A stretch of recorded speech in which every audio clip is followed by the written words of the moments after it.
In 2001, The Killers released Mr. Brightside, a song that would go on to be heralded as the song of the decade, one of the top 10 guitar pieces ever performed, and a song that tops the charts around the world nearly 20 years later. And although lively, bordering on an anthem, the story behind the song is not for the faint of heart.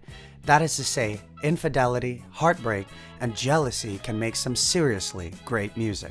This is the true story behind one of the most beloved pop songs in recent history, The Killers' Mr. Brightside.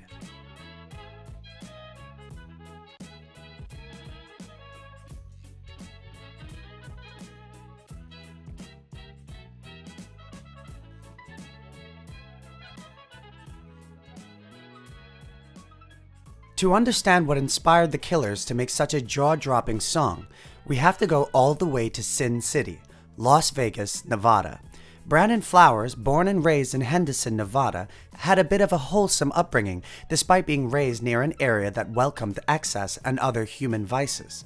He was the member of the Church of Jesus Christ of Latter-day Saints, alternatively known as Mormonism, and says, "Really, being a Mormon in Las Vegas prepared me for the lion's den. It is Sin City. The things that go on, the lights, it's the ultimate rock and roll stage. Without Las Vegas, I would be a wreck." Interesting that his religious upbringing was so vital to him, as it's not often heard in rock and roll musicians. Well, as fate would have it, something was about to happen to Brandon that would trigger a career-changing composition in the matter of days. However, it wasn't the most pleasant of signs. Brandon Flowers and his girlfriend would often have their evenings at a local pub called the Crown and Anchor, and one night, Brandon sensed something strange. He says, "I was asleep and I knew something was wrong. I have these instincts. I went to the Crown and Anchor and my girlfriend was there with another guy." Brandon caught his girlfriend cheating on him and he was devastated. This emotion can be seen intimately in the opening lines of Mr. Brightside, when Brandon Flowers says, "Coming out of my cage and I've been doing just fine.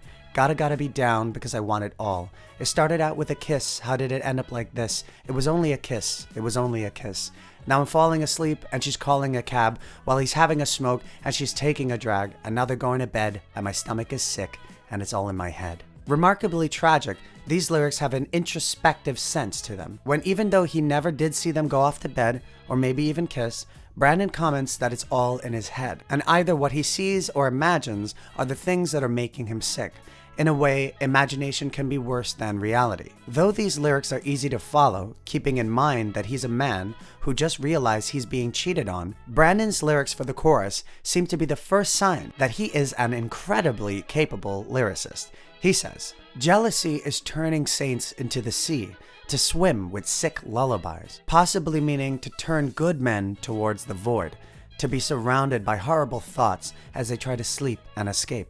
And many people have asserted that Brandon Flowers was being tongue-in-cheek about calling himself Mr. Brightside, that he was actually putting on a front to survive this awful thing that happened to his relationship.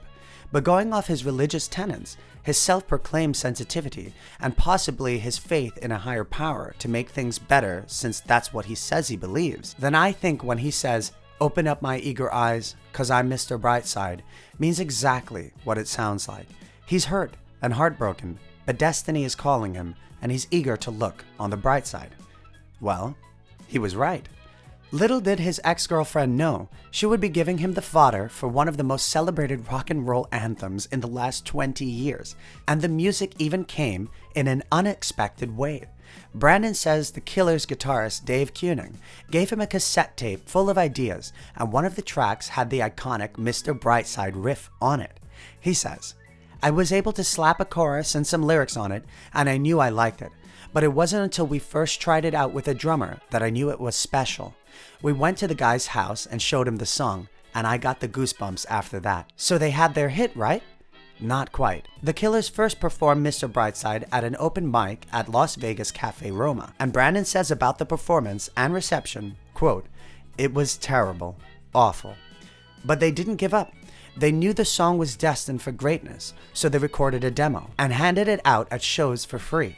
and after signing with Lizard King Records, the song took off and the reviewers rave. NME said the song was filled with ambition, sex, and noise, and Rolling Stones says it swelled with anthemic majesty. It went on to top the charts when released on the Hot Fuss album and became the UK's 12th most downloaded rock and roll tracks of all time. All because of a cheating girlfriend, a hopeful Brandon Flowers, and a cassette from guitarist Dave Kuning.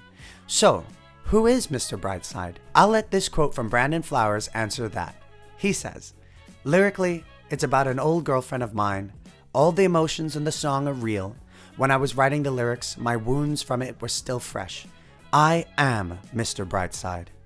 But I think that's the reason the song has persisted, because it's real. People pick up on those things.